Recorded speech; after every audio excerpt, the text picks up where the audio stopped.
Well, I would like, it's my great pleasure to introduce our next speaker, Professor Clyde Williams. To be honest with you, in the afternoon, I think it will be a little tired, but for me to say it's very difficult to introduce Professor Williams, especially he is my long-term mentor and also my business partner. So I will cut short. He at the University of Wales.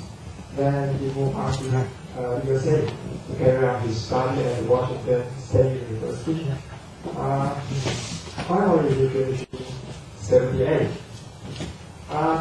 From here, he started his wonderful and amazing career and to be the key person to build up the world-class research and teaching in physical education and sports science at local university. For this long list of our list from the handbook, I would like to point out one thing. That's for his great contribution, local university then a new exercise physiology research unit as a Clyde Williams student. Unfortunately, he was locked out by the security. Okay. And also I would like to point out he was for his great contribution in the sports and exercise science in Britain. So he was on the list of Queen's State honor guest list, and then he was appointed as OBE.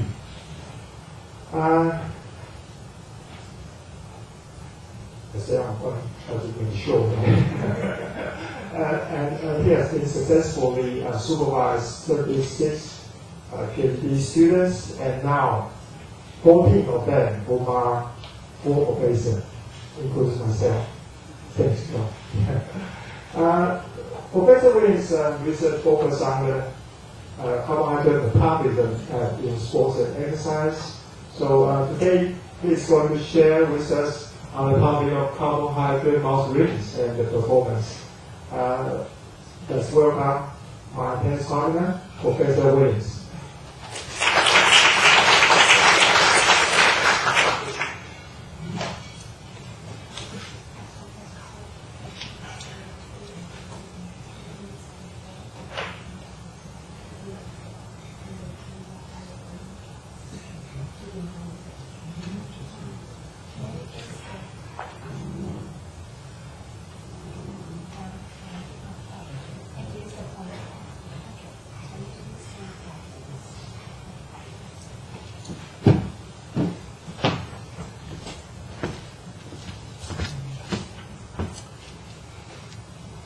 Sorry. Thank you very much indeed, Professor Xingling Wu, for that introduction, and thank you for being my host during my stay here, and thank you also very sincerely, Professor Ku, for his invitation and being the driving force behind sport and exercise nutrition here in Taiwan. And I'd also like to take a moment just to add my congratulations, acknowledgement of Professor John Ivey for his Lifetime Award, very much deserved. And I should confess that all that I know about carbohydrate metabolism as a result of reading Professor Ivey's research publications. So thank you very much indeed, John. So mine is a very simple talk, and in some ways it tracks my very slow understanding of carbohydrate metabolism and how it is monitored and controlled within the body itself. So I'll start off with a historical slide. Sorry, here we go. When I first started out, I having done these studies, let me see, these biopsy studies, we first thought that fatigue was all about running out of glycogen in the skeletal muscle. And here you can see an example. This is inside one fiber, so it's an electron for a microscope photograph of one fiber. And you can see the myofibrils.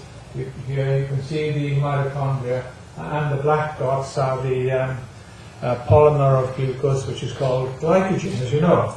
And this is post-exercise when the fatigue set in, and you can see the myofibrils, you can see the mitochondria, but the black dots, the glycogen part, was disappeared.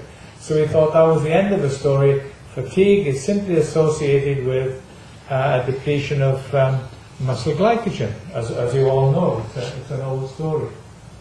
And we also know from the early studies of Saltine and Dolnick that when you look at the fall in the muscle glycogen concentration in skeletal muscle, and you look at the glucose uptake, there's an association between the rate of uptake of glucose into skeletal muscle with the intensity of exercise. Very high intensity, 70% and about 30% of VO2 max.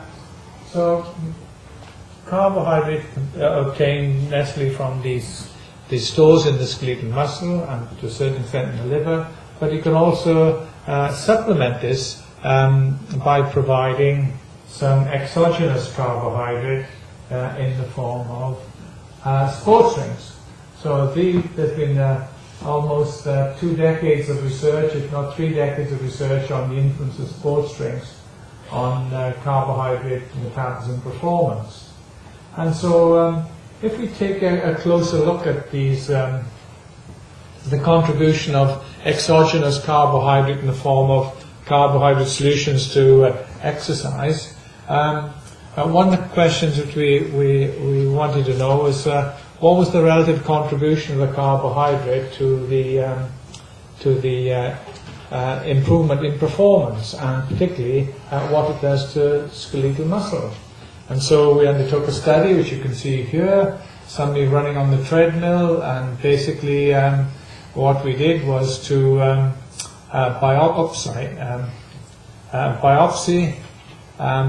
biopsy before prolonged exercise, and then at the end of exercise in one trial, exercise to fatigue. Then in another trial, we got them to repeat the same exercise intensity, and we biopsied them at the same time as they fatigued, and then biopsied them at the time of the next level of fatigue. So this will be clear in the next slide. So this is the information which we obtained when we simply ran to exhaustion using a taste-matched placebo solution. But what I'd like to draw your attention to the fact is the different concentrations of muscle glycogen in the type 1 fibers and type 2 fibers. As you remember, in simple terms, type 1 fibers, slow contracting, slow fatiguing, aerobic, and it, by and large, its metabolism is based on breaking down carbohydrate and fat, oxidizing them in a most efficient way. Now the type 2 fibers, which you can see here, now the type 2 fibers, fast contracting, fast fatiguing, very low concentration of mitochondria and capillary density, and they work by breaking down glycogen to produce ATP, mainly by what we call anaerobic metabolism, glycogenolysis or glycolysis. Now you might be interested to know or to see that there's a difference in the concentration of muscle glycogen in the fast-twitch fibers, and this makes sense teleologically because the fast fibers use glycogen as their main substrate, whereas therefore it's not surprising that there is a higher concentration.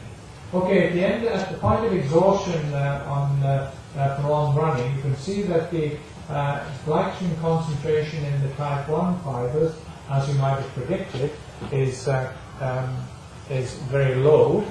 But also interesting, of course, is that the glycogen concentration in the type 2 fibers was low. Because in some of the early literature and even textbooks, they talk about fatigue during submaximal exercise being entirely due to glycogen depletion in the type 1 fibers. Then we go to this study where we where we provided the carbohydrate solution.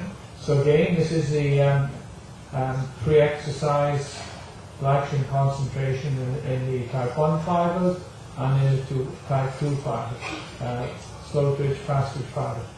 These are about the same concentrations, though slightly different scale, and that's rewarding to know that when you repeat an assay on as delicate as this is, because we had to tease out individual, biopsy, take out the muscle, then using microhistochemical techniques, tease out the type 1 fibers, tease out the type 2 fibers, and then do the glycogen analysis on these pooled fibers. So the fact that you can get similar concentration in two different time periods is reassuring. So when we look at the glycogen concentration in the second part of the experiment, you can see again differences in the muscle glycogen concentration. Then at the point where they fatigue in the first experiment, again the muscle glycogen in the type 1 fiber is slightly higher, suggesting that during this prolonged exercise part of the experiment, that the exogenous carbohydrate, the carbohydrate derived from the sports drink, was complementing the carbohydrate metabolism, which is from glycogen and endogenous carbohydrate. It was complementing so that the glycogen concentration wasn't used so quickly. And then we noticed that at the point of fatigue, the muscle glycogen concentration in type 1 fibers are again very, very low, and similarly the type 2 fibers. So we're able to think then that, again reinforcing our dogma that fatigue was simply about running out of glycogen in the skeletal muscle. And then from these experiments where we set the treadmill speed, we were able to use a treadmill where the subjects, the runners, could dictate their own speed. So if the runners speeded up, then the treadmill would speed up. If the runner wanted to slow down, the treadmill would slow down. So we built a system where we could use this technique to get the runners to freely run and therefore monitor their self-selected pace. The reason for this will be obvious in a few minutes. So what we then have our runners, and we had the runners in a separate room where there was no distraction, they couldn't look out of the window, there was constant temperature, constant lighting, and we could monitor the runners using CCT cameras and monitors in a separate room outside the laboratory.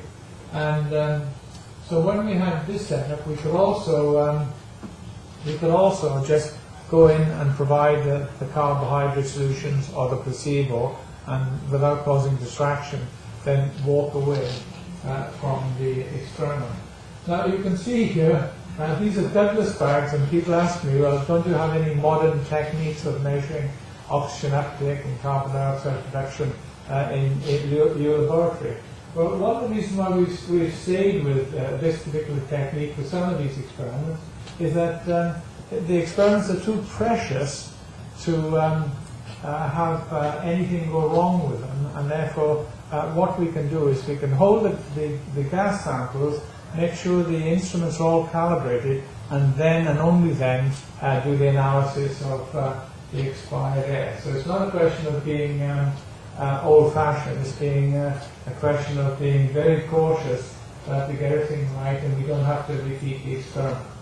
So using this technique then, where the runner could dictate his or her own running speed, it allows us to go back and do some other experiments. So the first one to look at the question of adding a carbohydrate solution to runners when they prepared for the hour run by eating a high carbohydrate diet. Because there have been some reports in the literature, certainly in cycling, that even for an hour's exercise, you could improve their performance with carbohydrate supplementation during exercise. So we gave them our standard breakfast of 2.5 grams of carbohydrate, and we've shown in previous experiments that this kind of pre-exercise meal will increase the glycogen concentration by between 10 and 11%. So the aim of this study is to, in effect, asking a question: if you've already got had a high carbohydrate breakfast, would taking a sports drink had any benefit on performance? And this is the result. So using this treadmill, we could track the running speed, the self-selected running speed, right away throughout the exercise period. And so this is running speed, and this is time, 60 minutes. The runners were asked to complete the greatest amount of distance in the time available. And they were blinded to the distance, but they knew what the time was. So you can see carbohydrate placebo, and this is the running speed, and it's clear from this there was no difference in the distance completed using this particular approach. What was interesting, something which we've seen many times, is that when we look at the blood glucose concentration, early into exercise, within 10 minutes, you see this fall in blood glucose concentration, largely because, of course, when you're taking carbohydrate, the liver stops putting out its normal glucose supply, so it switches off, and there's a large intake of uptake of glucose by skeletal muscle. Now, some of these values were quite low, and what is an interesting phenomenon is that if the runners have experienced low blood glucose concentrations at the end of the run, or close to the end of the run, then they would have stopped exercise. But early on, they can tolerate, which is blood glucose concentrations which are bordering on hypoglycemia, which again is an intriguing point. So in this study, anyway, the ingestion of carbohydrate solution had no effect on 1 hour running performance when you've had a carbohydrate meal. And this carbohydrate meal, as I said, from previous studies using biopsy technique, we've shown that you can increase the muscle glycogen concentration by about 11%. So at the start of this particular exercise test, these subjects had well-stocked carbohydrate stores. So repeating this now, but having the subjects in the fasting stage, so we'll see what happens. So in this study, using the same treadmill and in a very, very controlled environment, we did 3 trials, and so we on trial one, it was a placebo. The runners, the 8 runners, had a placebo. Then for trials 2 and 3, they were randomized between the carbohydrate and, in fact, the placebo. And there was, you can see, no difference between placebo's effect, but a difference between the carbohydrate. So in these fasting individuals, they self-selected, when they were given the carbohydrate, they self-selected slightly faster speeds, which resulted in not only a terminal velocity, increase in velocity, but also in a greater distance covered in this way. So when the individuals are fasted overnight, low liver glycogen, probably a slightly low muscle glycogen, but not a great reduction in muscle glycogen, giving carbohydrate during exercise improved their performance. And so this in itself is quite interesting, because we began to suspect, with the carbohydrate we delivered, it wasn't getting to the muscle as quickly as you might suspect. So there may be other things going on when you're feeding carbohydrate in these fasted individuals. So this same pattern in blood glucose, I should say, coming to someone getting to low levels early on in experiment, but if you ask them, did they feel any of the symptoms of hypoglycemia, the answer would be no, and was no. So, in summary, an ingestion of carbohydrate improved performance. There was no difference in the physiology or psychological measures between trials, and we wondered about the mechanism. So, taking a step further, our colleagues at Birmingham University, Asger Jekendrup and his group there, were looking at this question of carbohydrate ingestion during 1 hour cycling, and they seem to suggest that the one hour time trial performance was benefited by taking carbohydrate during exercise. And this is quite interesting.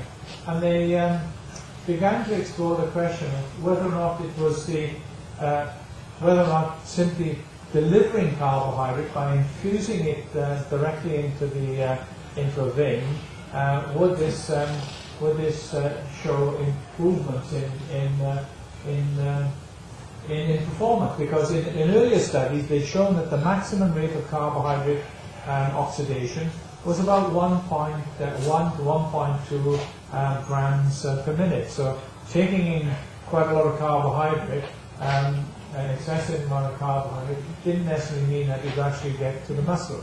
So in this study, they cycloergometer, they provided carbohydrate in glucose, and what they found was that there was no improvement in performance, even though they were infusing the carbohydrate into the subjects. And this is quite an interesting finding. And they began to think, well, what part does taking carbohydrate by mouth play? In a sense, because here is an efficient way of delivering carbohydrate without it going through the GI system.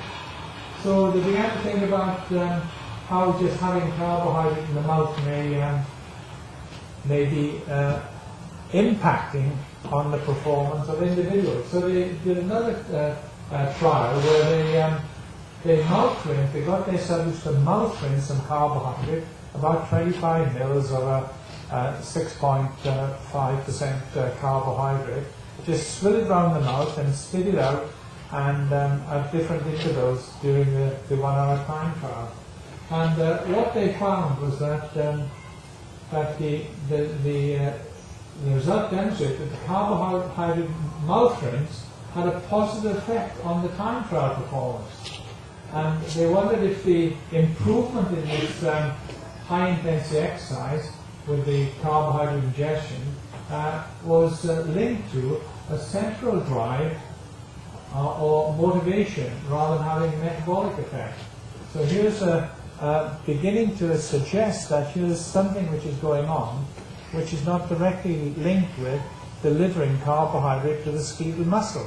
That is, that there are receptors in the oral cavity which is signaling to the brain that there's an incoming load of carbohydrate.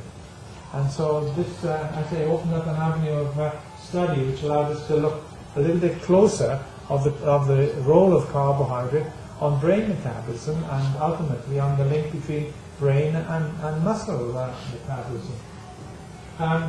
So with this in mind, we said, well, let's have a look at running rather than cycling. And we did a series of studies using mouth rinsing, 6.4% carbohydrate solution, 25 mils. The subject would rinse it in the mouth and spit it out into a bag. We would weigh how much they took in, we'd weigh how much they took out. And in separate studies, what we found with these mouth rinsing, that although they were mouth rinsing the carbohydrate, and it looked to us that they weren't swallowing it, we controlled that to a greater extent. And what was interesting, that we found that there was no change in blood glucose or in insulin concentration when they were rinsing their mouth with these carbohydrate solutions. So we did a couple of studies.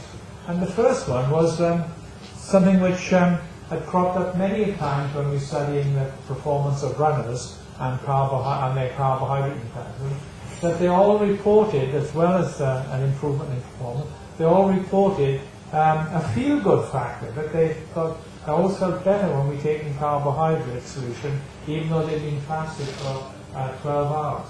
So this next experiment tried to have a look at that. What we asked them to do with plenty of familiarity, we said, what we're going to do is to run on a treadmill at your own speed, but at the speed which represents to you on the RPE scale, PR scale, what an exercise intensity equivalent of 15 or just hard, slightly hard intensity. So each one of them would have their own feelings about what was equivalent to a 15 on the RPE scale, fairly hard. And so we got them to try that a few times, so they got the speed, they got the feel, the familiarization. And then we undertook an experiment where on one occasion we gave them the mouth rinse treatment, on another occasion we gave them the taste-matched placebo. And this is what we found. So this is a 30-minute run at an RPE of 15. As you can see here, this is the running speed and this is the time. And with the carbohydrate mouth rinse, you can see that early on they selected a significantly faster running speed, okay, with the placebo, which is very interesting because it was self-selected and they felt more comfortable with the carbohydrate mouth rinse, and so they ran at a faster speed, self-selected. Okay. And when we got our psychologists involved to try and assess how they felt, we're using a scale of pleasure, displeasure. On the carbohydrate trial, they all felt that, in terms of the pleasure scale, much better than on the placebo scale. So this is quite interesting in the sense that they felt better with the mouth rinse. The mouth rinse wasn't in fact initiating a rise in blood glucose nor in insulin, and so this link with the brain was quite puzzling, and we learned a little bit more about it by looking at what was responsible for improving the performance. And so we took it one step further and said, let's try mouth rinsing over 1 hour's exercise. So this is So what we did then was to look at the mouth rinse. Oh, sorry, I have to get this back. Okay, sorry. Here we have the running speed and mouth rinsing in red, the carbohydrate, taste-matched placebo in the blue. And again, you can see that in these fasted individuals, just mouth rinsing a carbohydrate solution, they self-selected faster running speed, which is again quite an interesting finding. And I should say that from previous earlier studies and extensive initial studies, what we found was that it didn't matter whether it was sweet tasting or no tasting, that they still had the same result.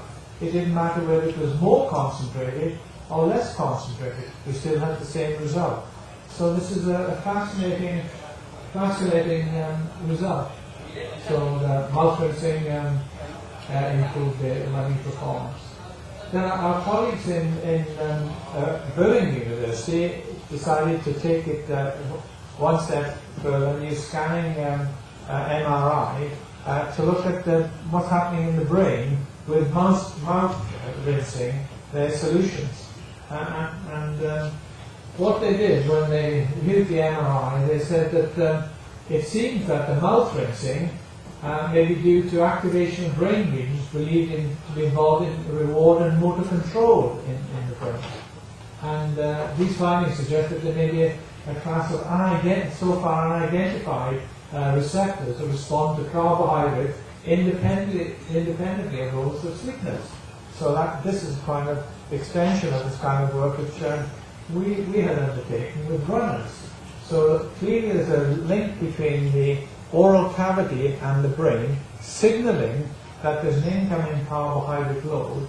Then what that might do is to have an impact on the motor cortex, and therefore the inhibition or release of inhibition of motor unit recruitment by these runners. So taking it a step further, we began to think, and certainly glycogen involved in more than just ATP production from myofibril contraction. To what extent does brain monitor carbohydrate status in the body, and the link between brain carbohydrate and fatigue during prolonged exercise? So here we're moving away from the concept of fatigue being due to peripheral depletion of carbohydrate, namely glycogen, to wondering what is the influence of the brain on this recruitment and control over motor unit recruitment during exercise, during prolonged exercise. Now, shortly around this time, there were some interesting studies, and here, by the way, is the test. Can you see somebody you recognize in this program? Look closely, and you may recognize a professor who's sitting in the front row. So, this question then is about this brain, the brain, the motor unit recruitment, and the functioning of the muscle with particular reference to how much glycogen there may be there. So around about this time, an interesting work by Matsui et al., published in the Journal of Physiology, they had a look at the carbohydrate, whether or not there's carbohydrate in the form of glycogen in the brain. Using an animal model, they were able to show that there was a decrease in brain glycogen levels during prolonged exercise. And it was associated with the activation of the monoamine metabolism, 5-HT, and serotonin, etc., which could be a factor inducing central fatigue. So they're adding to the hypothesis, the speculation, that sometime during prolonged exercise, it's not simply the muscle glycogen which is getting used up and depleted, but within the brain you've got its glycogen stores, mainly in glial cells and the astrocytes, which provide the energy for neuronal activity. That in cases of, say, hypoxia or hypoglycemia, then the brain has got its own supply of carbohydrate and the glycogen to be able to resist these challenges to its main fuel supply, because of course the glucose is the main fuel for brain metabolism. So they began to suggest that this depletion is maybe a candidate for contributing to fatigue during prolonged exercise. And it's the first study to show this. Now this group went on and again using laboratory rodents, and they trained these rats for several weeks at running, and then they asked the question, can you have supercompensation of glycogen in the brain as you would in skeletal muscle? And here's the results. So what they did, with these trained animals, they ran them to exhaustion, and then they fed them carbohydrate, and then they were able to take samples of brain, skeletal muscle, and liver, and here you can see the changes. So this is at the end of exercise, and you can see that there's an increase, the supercompensation in brain glycogen, as there is to be expected in muscle glycogen, and not to the same extent in liver glycogen. So here's an example of having the same supercompensation we see in skeletal muscle, and we've been used to, we've known this for many, many years, but it's happening in the brain. So here we begin to be able to link the metabolism of carbohydrate in the brain with what's happening in the periphery in skeletal muscle. So if we take a kind of hypothesis then of what might be happening, so in theory, if we might speculate, we might think in terms of this interlink between the carbohydrate ingestion, glucoreceptors in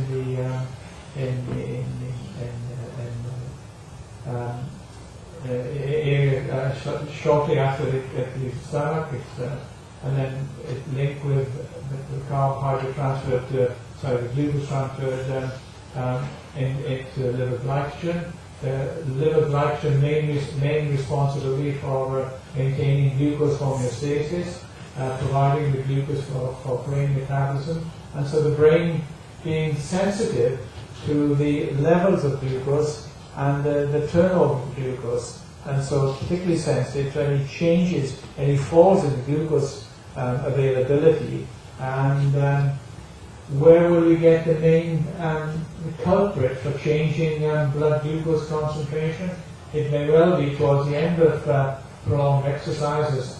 Liver glycogen contributes its glucose to skeletal muscle activity. Glycogen is getting lower in skeletal muscle. That's detected in a couple of ways. Maybe some new myokinase, and also we see IL-6 being released from the muscle, which may be detected by the brain. As a result, the motor cortex, recognizing that the blood glucose concentration is falling and there's a threat of severe hypoglycemia, that the motor cortex begins to impart its influence on the recruitment of muscle fibers during exercise. So we can hypothesize that as muscle glycogen concentration in skeletal muscle is falling, there's also maybe a threat to the blood glucose concentration, because there's a rapid turnover of glucose into skeletal muscle, and the brain is able to detect that there's beginning to be a threat to its fuel supply, which leads to maybe the motor cortex under recruiting or inhibiting the motor unit recruitment. And so you're having both a central drive as well as a peripheral impact on performance. And so as a result then, we're seeing the brain controlling or having a major influence on the recruitment of muscle fibers during prolonged exercise when glycogen is low and there's a threat to the brain's fuel supply because of hypoglycemia.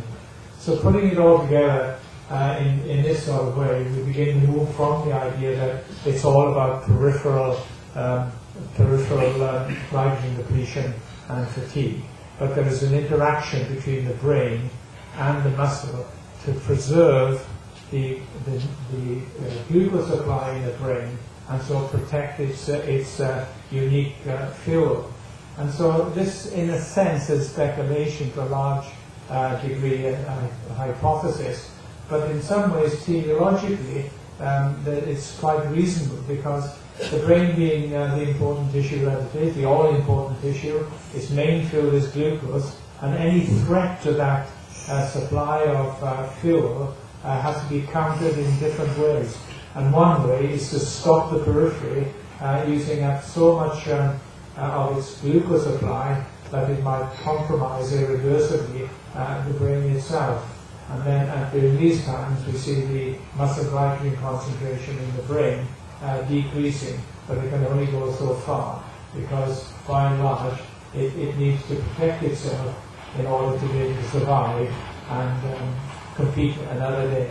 So hypothetically then, we see this interaction between what's happening in skeletal muscle, protection of hypoglycemia by the brain, in a sense, slowing down the rate of glucose utilization by skeletal muscle by de-recruiting muscle fibers. Now, of course, in emergencies, the brain can upregulate the mechanisms to allow it to use ketones as a result of increased fatty acid. But the upregulation of the ketone metabolism is just an emergency response, and it's not something which can be relied on a day-to-day basis. And any of you who try to take exercise after a prolonged period of fasting, and so relying on your ketone metabolism, will know that you can't exercise of any great intensity And if you continue to try to exercise, it's amazing the way the brain will try to put you in a horizontal position, because collapse is one of the symptoms of severe hypoglycemia. So this is a hypothesis which has lots of opportunities to explore, and for example, in some cases, to be able to ask the question, as you train, as you become more trained, can you tolerate lower blood glucose concentrations, and so push through the point where you've got low muscle glycogen, a threat to hypoglycemia, but still be able to compete at a high level. Thank you for your attention, and again, thank you for the invitation to come to speak to you today.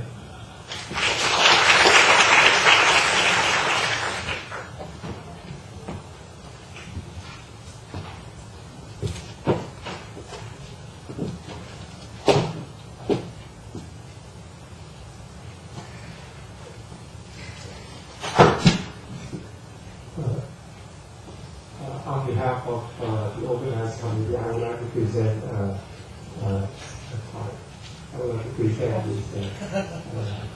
thanks for your presentation. Thanks.